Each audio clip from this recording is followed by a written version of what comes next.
والصلاة والسلام عليك يا رسول الله وعلى آلك وأصحابك يا حبيب الله وعلى آلك وأصحابك يا حبيب الله الصلاة والسلام عليك يا نبي الله الصلاة والسلام عليك يا نبي الله وعلى آلك وأصحابك يا نور الله وعلى آلك وأصحابك يا نور الله نويت سنة الاعتقاد سید عالم نور مجسم شاہ بنیادم رسول محتشم سبحان اللہ صلی اللہ تعالی علیہ وآلہ وسلم پر درود پاک پڑھنے کے بے شمار فضائل و برکات ہیں۔ سبحان اللہ فرمان مصطفیٰ صلی اللہ علیہ وآلہ وسلم ہے، تم اپنی مجلسوں کو مجھ پر درود پاک پڑھ کر آراستہ کرو کہ تمہارا مجھ پر درود پاک پڑھنا بروز قیامت تمہارے لیے نور ہوگا۔ سبحان اللہ صلی اللہ تعالی علی محمد صلی اللہ تعالی علیہ وآلہ وسلم۔ السلام علیکم یا نور اللہ صلاۃ و سلام علیک یا سیدی یا رسول اللہ صلی اللہ علیہ وسلم۔ سبحان اللہ سبحان آج اللہ یکم شعبان المعظم 1446 سنہ ہجری جمعہ مبارک کا مبارک دن ہے۔ ماشاءاللہ رات شعبان المعظم کا چاند نظر آیا ہے۔ سبحان اللہ اس مہینے کی بہت ساری فضیلتیں ہیں اور سب سے جو بڑی فضیلت ہے وہ یہ ہے کہ سید عالم نور مجسم صلی اللہ علیہ وسلم نے ارشاد فرمایا شعبان میرا مہینہ ہے۔ سبحان اللہ پیارے اور محترم اسلامی بھائیوں، اس ماہ مبارک میں بھی بہت سارے بزرگان دین علیہ رحمہ کے عرس مبارک ہیں، اور آج یکم شعبان کو حضرت سیدنا محمد ادریس رحمۃ اللہ تعالی علیہ کے امام ہیں اور امام شافعی علیہ رحمہ کے نام سے مشہور ہیں۔ سبحان اللہ آپ کا اصل نام ابو عبداللہ محمد ادریس رحمۃ اللہ تعالی علیہ ہے۔ آپ کا یوم وصال یکم شعبان المعظم کو ہوگا، اور کل 2 شعبان المعظم سبحان اللہ کروڑوں حنفیوں کے امام حضرت سیدنا محمد نعمان بن ثابت، اور مشہور ہیں آپ امام ابو حنیفہ رحمۃ اللہ تعالی علیہ کے نام سے۔ سبحان اللہ آپ وہ ہستی ہیں، آپ علیہ رحمہ کے بارے میں یہ بات مشہور ہے کہ آپ نے 45 سال اللہ تبارک و تعالی جل شانہ کی یوں عبادت کی کہ 45 سال تک عشاء کے وضو سے فجر کی نماز ادا کی۔ سبحان اللہ پوری رات اللہ تبارک و تعالی جل شانہ کی عبادت کیا کرتے تھے۔ سبحان اللہ تو الحمدللہ ہم امام ابو حنیفہ رحمۃ اللہ تعالی علیہ کو ماننے والے، چاہنے والے ہیں، بلکہ تمام اولیاء اعظام تمام اماموں کو ماننے والے ہیں۔ تمام اماموں کا ذکر خیر سننے والے اسلامی بھائیوں، ہم ذرا غور کریں، یہ وہ ہستیاں ہیں کہ جو 45 سال تک عشاء کے وضو سے فجر کی نماز ادا کریں، اور ہم روزانہ 5 نماز پڑھنے میں سستی کریں۔ خیر پچھلے جمعہ المبارک کو ہم معراج کے حوالے سے سن رہے تھے، اور کچھ بیان معراج کا رہ گیا تھا۔ میں نے یہ عرض کیا تھا کہ انشاءاللہ زندگی رہی تو اگلے جمعے بیان کرنے کی کوشش کروں گا۔ سبحان اللہ ان میں سے چند واقعات پیش خدمت ہیں۔ پیارے محترم اسلامی، حضرت سیدنا انس رضی اللہ تعالیٰ عنہ فرماتے ہیں کہ حضور صلی اللہ علیہ وآلہ وسلم کا ارشاد ہے کہ میں معراج کی رات ایک سرخ ٹیلے سے گزرا تو میں نے دیکھا کہ وہاں حضرت موسیٰ علیہ السلام کی قبر ہے، اور وہ اپنی قبر میں کھڑے ہو کر نماز پڑھ رہے ہیں۔ سبحان اللہ یہاں 2 سوال پیدا ہوتے ہیں۔ پہلا سوال یہ ہے کہ کیا عالم برزخ میں بھی آدمی عبادت کے لیے مکلف ہوتا ہے؟ اس کا جواب یہ ہے کہ وہاں کی عبادت مکلف کی حیثیت سے نہیں، بلکہ صرف لذت عبادت کے حصول کے لیے ہے۔ نیز علماء محققین نے فرمایا ہے کہ یہ عبادت انبیاء علیہ السلام کا خاصہ ہے۔ امام عبدالوہاب شورانی علیہ رحمہ لکھتے ہیں صحیح حدیثوں میں آیا ہے کہ حضور صلی اللہ علیہ وآلہ وسلم اپنی قبر انور میں زندہ ہیں اور اذان و اقامت کے ساتھ نماز ادا فرماتے ہیں، جس طرح آپ نے حضرت موسیٰ علیہ السلام کی خبر دی ہے معراج کی رات۔ سبحان اللہ۔ دوسرا سوال یہ ہے کہ حضرت موسیٰ علیہ السلام جب اپنی قبر میں نماز پڑھ رہے تھے تو مسجد اقصیٰ میں انبیاء کرام میں کیسے شامل ہوئے اور اتنی جلدی چھٹے آسمان پر کیسے پہنچ گئے؟ اس کا جواب یہ ہے کہ حضرت موسیٰ علیہ السلام بیک وقت اپنی قبر میں بھی تھے اور مسجد اقصیٰ میں بھی اور چھٹے آسمان پر بھی۔ اور یہ مسئلہ مسلمہ ہے کہ انبیاء بیک وقت کئی مقامات پر موجود ہو سکتے ہیں، اس کے لیے بے شمار دلائل موجود ہیں۔ مولانا اشرف علی تھانوی صاحب، یہ جن کو حکیم الامت کی لقب سے دیوبند حضرات مانتے ہیں، یہ لکھتے ہیں کہ انوار المحسنین میں اس نے لکھا ہے کہ ایک ولی اللہ جو خضری المجذوب کے نام سے مشہور تھے، بیک وقت 30 مختلف شہروں میں نماز جمعہ میں موجود تھے۔ سبحان اللہ۔ یعنی ایک مجذوب ولی اللہ ایک ہی وقت میں 30 مقامات پر جمعے کی نماز ادا کر سکتے ہیں۔ انبیاء کرام علیہ السلام کی شان و رفع ہوا ہے۔ سبحان اللہ۔ سبحان اللہ۔ دیکھتے ہی دیکھتے بیت المقدس آیا، وہاں حضرت آدم علیہ السلام سے لے کر حضرت عیسیٰ علیہ السلام تک تمام انبیاء اور رسول صفے باندھ کر کھڑے تھے اور انتظار کر رہے تھے۔ مصلی خالی تھا، نبیوں کے سردار مصلی پر جلوہ افروز ہوئے۔ حضرت جبرائیل نے مقام صفرا پر آذان پڑھی۔ سبحان اللہ، جس نماز کا مؤذن فرشتوں کا سردار اور امام تمام رسولوں کا سردار ہو اور مقتدی حضرت آدم علیہ السلام، حضرت نوح، حضرت ابراہیم، حضرت موسیٰ اور حضرت عیسیٰ علیہ السلام ہوں، اس نماز کی شان کا کیا اندازہ ہو سکتا ہے؟ سبحان اللہ۔ مسجد اقصیٰ میں حضور علیہ السلام نے انبیاء کرام علیہ السلام کی امامت کیوں فرمائی؟ اس کا جواب یہ ہے کہ حضور علیہ السلام سب سے مخلوق سے پہلے پیدا فرمائے گئے اور تمام انبیاء سے آخر تشریف لائے۔ خیال ہو سکتا تھا کہ آخر میں آنے والا شاید مرتبے میں بھی آخر میں ہوگا۔ مسجد اقصیٰ میں حضور تمام انبیاء کے آگے موجود تھے تاکہ کائنات دیکھ سکے کہ پیچھے آنے والا آگے اور آگے آنے والے پیچھے موجود ہیں، تاکہ ثابت ہو سکے هو الاول والآخر۔ علامہ اقبال فرماتے ہیں نا کہ نگاہ عشق و مستی میں وہی اول وہی آخر، وہی فرقان وہی قرآن وہی یاسین وہی طٰہٰ، وہ دانائے سبل ختم الرسل مولائے کل جس نے غبار راہ کو بخشا فروغ وادی سینہ۔ حضرت شیخ عبدالحق محدث دہلوی علیہ رحمہ لکھتے ہیں کہ آیت کریمہ هو الاول والآخر والظاہر والباطن وهو بكل شیء علیم حمد بھی ہے اور آقا کریم صلی اللہ علیہ وسلم کی نعت بھی ہے۔ امام اہل سنت اعلیٰ حضرت امام احمد رضا خان فرماتے ہیں نماز اقصیٰ میں تھا یہی سر عیاں و مانا اول و آخر، کہ دست بستہ ہے پیچھے حاضر جو سلطنت آگے کر گئے تھے۔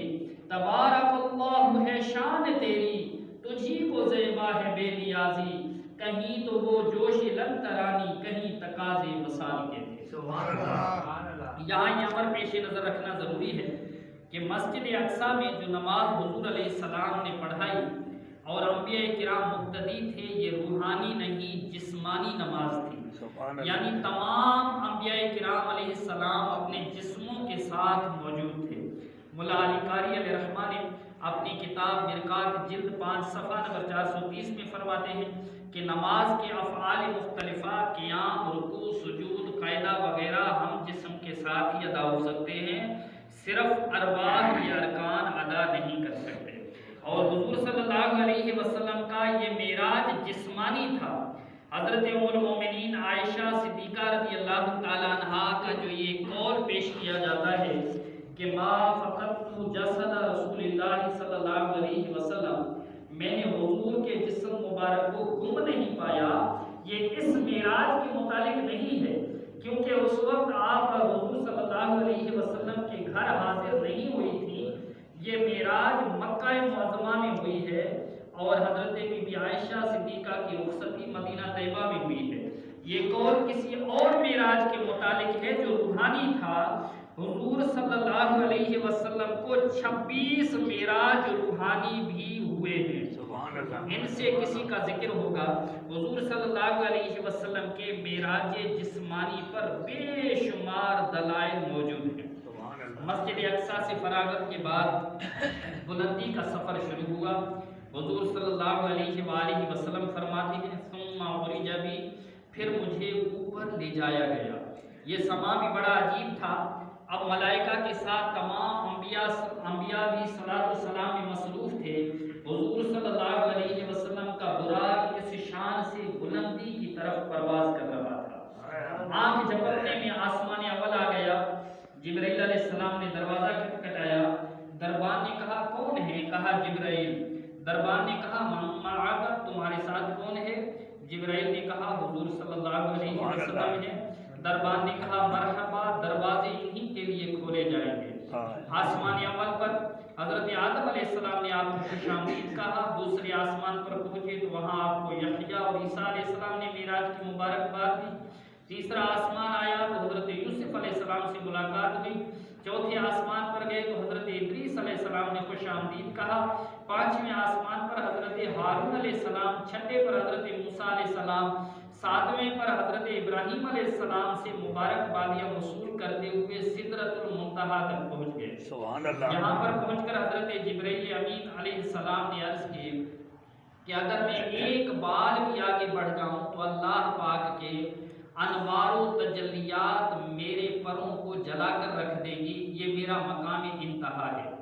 معارج النبوہ میں مولا معین کاشفی رحمۃ اللہ تعالی علیہ فرماتے ہیں جس وقت حضرت ابراہیم علیہ السلام کو آگ میں پھینکا جا رہا تھا تو جبرائیل علیہ السلام نے حاضر ہو کر عرض کیا تھا کہ میں خادم کی حیثیت سے حاضر ہوا ہوں، کوئی حکم ہو تو فرمائیے۔ آپ نے فرمایا تھا اما الیک فلا، تیرے ساتھ کوئی حاجت نہیں۔ جبرائیل امین نے عرض کیا تو پھر اللہ پاک کی بارگاہ میں عرض کیجئے مجھے آگ میں ڈالا جا رہا ہے۔ خلیل اللہ نے فرمایا کہ اللہ خوب جانتا ہے۔ پھر جبرائیل نے کہا کوئی اور پیغام دیجئے تاکہ میں اللہ پاک کی بارگاہ میں پہنچا دوں، میں وہاں جا سکتا ہوں جہاں نہ کوئی نبی نہ رسول اور نہ فرشتہ جا سکتا ہے، میں اللہ پاک کے حضوری میں بڑا ہی قریب ہوں۔ جبرائیل اور حضرت ابراہیم علیہ السلام کی اس گفتگو کو حضور صلی اللہ علیہ وآلہ وسلم بصورت نور حضرت خلیل اللہ کی پیشانی میں مشاہدہ فرما رہے تھے۔ آج جب جبرائیل علیہ السلام نے عرض کیا کہ میں اس سے آگے نہیں جا سکتا تو حضور صلی اللہ علیہ وسلم نے فرمایا جبرائیل تو نے میرے دادا حضرت خلیل اللہ علیہ السلام کو تو کہا تھا کہ میں وہاں پر جا سکتا ہوں جہاں کوئی بھی نہیں جا سکتا، دیکھ آج میں وہاں جا رہا ہوں جہاں تو بھی نہیں جا سکتا۔ اب بتا کوئی پیغام دے تاکہ اللہ پاک کی بارگاہ تک پہنچا دوں۔ اللہ پاک فرماتا ہے انا ارسلناک شاہدا و مبشرا، اے محبوب ہم نے آپ کو مشاہدہ فرمانے والا بنا کر بھیجا۔ یہ حقیقت دلائل و براہین سے ثابت ہے کہ تخلیق کائنات سے لے کر تا قیام قیامت ایک ایک ذرہ حضور صلی اللہ علیہ وآلہ وسلم کے پیش نظر ہے اور آپ اس کا مشاہدہ فرمانے والے ہیں۔ حضرت جبرائیل علیہ السلام نے عرض کیا حضور مجھے اس کی منظوری دلا دیجئے کہ جب آپ کی امت پل صراط سے گزرنے والی ہو تو میں اپنے پروں کو بچھا دوں اور آپ کی امت ان پروں کے اوپر سے گزر جائے۔ پل صراط کا منظر بھی عجیب ہوگا، جبرائیل علیہ السلام کے پر بچھے ہوں گے، سید عالم نور مجسم صلی اللہ علیہ وسلم دعا فرما رہے ہوں گے رب سلم امتی، رب سلم امتی، یا اللہ میری امت کو سلامتی سے گزار دے۔ رضا ایسے اب وجد کرتے گزریے، اے رضا گھبرانا کیا ہے، پل صراط کے اوپر وجد کرتے گزریے کہ ہے رب سلم صدائے محمد صلی اللہ علیہ وسلم، یعنی حضور صلی اللہ علیہ وسلم تیرے لیے دعا مانگ رہے ہیں۔ پھر حضور صلی اللہ علیہ وسلم نے فرمایا کہ میں اکیلا روانہ ہوا اور بہت سارے حجاب طے کیے، یہاں تک کہ 70,000 حجابوں سے گزرا۔ ہر ایک حجاب کی موٹائی 500 برس کی راہ تھی اور دونوں حجابوں کا فاصلہ 500 برس کا تھا۔ ایک روایت ہے کہ حضور صلی اللہ علیہ وسلم کی سواری براق یہاں پہنچ کر رک گئی، اس وقت سبز رنگ کا رف رف ظاہر ہوا جس کی روشنی سورج کی روشنی کی مانند تھی۔ آپ اس رف رف پر سوار ہوئے اور چلتے رہے، یہاں تک کہ عرش کے پایا تک پہنچ گئے۔ پھر کیا ہوا؟ جھکا تھا مجرے کو عرش اعلیٰ، گری تھی سجدے میں بزم بالا، یہ آنکھیں قدموں سے مل رہا تھا، وہ گرد قرباں ہو رہے تھے۔ سبحان اللہ۔ مزید اس پورے واقعہ کا جو ذکر ہے 27ویں پارے میں سورہ نجم جو ہے اس کا ترجمہ سن لیجئے۔ اللہ پاک نے فرمایا اس چمکتے پیارے تارے محمد صلی اللہ علیہ وسلم کی قسم، جب یہ معراج سے اترے تمہارے صاحب نہ بہکے نہ بے راہ چلے، اور وہ کوئی بات اپنی خواہش سے نہیں کہتے، وہ تو نہیں مگر وہی جو ان کی طرف کی جاتی ہے۔ انہیں سکھایا سخت قوتوں والے طاقتور نے، پھر اس جلوانی قصد فرمایا، یہ قرآن پاک کا ترجمہ ہے، اور وہ آسمان بری کے سب سے بلند کنارے پر تھا، پھر وہ قریب ہوا، پھر خوب اتر آیا، تو اس جلوے اور اس محبوب میں 2 ہاتھ کا فاصلہ رہا، بلکہ اس سے بھی کم۔ اب وحی فرمائی اپنے بندے کو، جو وحی فرمائی دل نے جھوٹ نہ کہا، جو دیکھا تو کیا تم ان سے ان کے دیکھے ہوئے پر جھگڑتے ہو؟ اور انہوں نے تو وہ جلوہ 2 بار دیکھا سدرۃ المنتہا کے پاس، اس کے پاس جنت المأویٰ ہے جو سدرہ پر چھا رہا تھا۔ آنکھ نہ کسی طرف پھری نہ حد سے بڑھی، بے شک اپنے رب کی بہت بڑی نشانیاں دیکھی۔ آپ خود اس کا ترجمہ پڑھیے گا سورہ نجم کا، انشاءاللہ پورا معراج کا واقعہ ذہن میں آ جائے گا۔ اس واقعے کا ذکر جب حضور صلی اللہ علیہ وسلم نے سب سے پہلے ام ہانی سے کیا تو انہوں نے عرض کیا کہ اس کا ذکر عام نہ کیا جائے، لوگ انکار کریں گے، مگر حضور صلی اللہ علیہ وسلم نے فرمایا میں حق بات کرنے سے کبھی باز نہیں رہ سکتا، چاہے کوئی تصدیق کرے یا نہ کرے۔ ابو جہل نے یہ واقعہ سنا تو صدیق اکبر رضی اللہ تعالیٰ عنہ کے پاس پہنچا اور کہا کیا تم نے یہ سنا ہے کہ آپ کے دوست کیا کہتے ہیں؟ کیا یہ بات تسلیم کی جا سکتی ہے کہ اتنے تھوڑے وقت میں اتنی جلدی بیت المقدس اور آسمانوں کا سفر طے کر لیا جائے؟ صدیق اکبر نے فرمایا تسلیم تو نہیں کی جا سکتی، مگر لئن قال لصدق، اگر میرے آقا نے فرمایا ہے تو ضرور سچ فرمایا ہے، ان کی زبان پر جھوٹ آ نہیں سکتا۔ ابو جہل نے حضور صلی اللہ علیہ وسلم کو کہا کیا آپ یہ بات پوری قوم کے سامنے بھی کہنے کے لیے تیار ہیں؟ آپ صلی اللہ علیہ وسلم نے فرمایا بے شک۔ ابو جہل نے کفار کو بلایا، جب تمام قبائل جمع ہو گئے تو حضور صلی اللہ علیہ وسلم نے سارا واقعہ معراج کا بیان کیا، انہوں نے تالیاں بجائیں اور ہنسنے لگے۔ ایک کافر نے کہا ہمیں معلوم ہے کہ آپ آج تک بیت المقدس نہیں گئے، بتائیے اس کے ستون اور دروازے کتنے ہیں؟ فوراً حضرت جبرائیل نے بیت المقدس حضور کے سامنے کر دیا اور حضور نے ستون دروازے سب بتا دیے۔ کفار نے کہا ہو سکتا ہے کسی سے سن کر یاد کر لیے ہوں، کوئی ایسی بات بتاؤ جو نئی ہو۔ ایک کافر نے کہا ہمارے تجارتی قافلے آنے والے ہیں، کیا آپ نے انہیں راستے میں کہیں دیکھا ہے؟ آپ نے فرمایا ہاں 3 قافلے دیکھے ہیں۔ ان قافلوں کو ذکر سیرت حدیبیہ میں، خصائص الکبریٰ میں اور بہت ساری کتابوں میں نقل کیا گیا ہے۔ پہلا قافلہ فرمایا مقام روحا میں دیکھا ہے، یہ قافلہ بدھ کے روز سورج غروب ہونے تک یہاں پہنچ جائے گا، اور دوسرا قافلہ مقام زیمرہ پر ایک قافلہ تھا، یہ قافلہ بدھ کے روز دوپہر تک یہاں پہنچ جائے گا۔ تیسرا قافلہ مقام تنعیم پر دیکھا ہے، اس قافلے کے آگے آگے دھاری دار اونٹ چل رہے تھے، چنانچہ جس طرح حضور صلی اللہ علیہ وسلم نے فرمایا بعینہ ہی اسی طرح ہوا، اور قافلوں کی آمد کے پروگرام میں ذرا برابر بھی فرق نہ آیا۔ پھر کفار نے قافلے والوں سے وہ نشانات دریافت کیے جو حضور صلی اللہ علیہ وسلم نے فرمائے تھے، تو انہوں نے اس کی تصدیق کی۔ اس وقت کے ہی کافر کلمہ پڑھ کر مسلمان ہو گئے۔ سبحان اللہ، کبھی کبھار شیطان یہ وسوسہ دلاتا ہے جی یہ تو تھا روحانی، یہ تو خواب میں معراج ہوا۔ جب خواب میں ہوا تو پھر کافروں نے انکار کیوں کیا؟ خواب کا کوئی انکار نہیں کرتا، حقیقت کا انکار کیا جاتا ہے۔ بہرحال اللہ پاک ہمیں عقل سلیم عطا فرمائے۔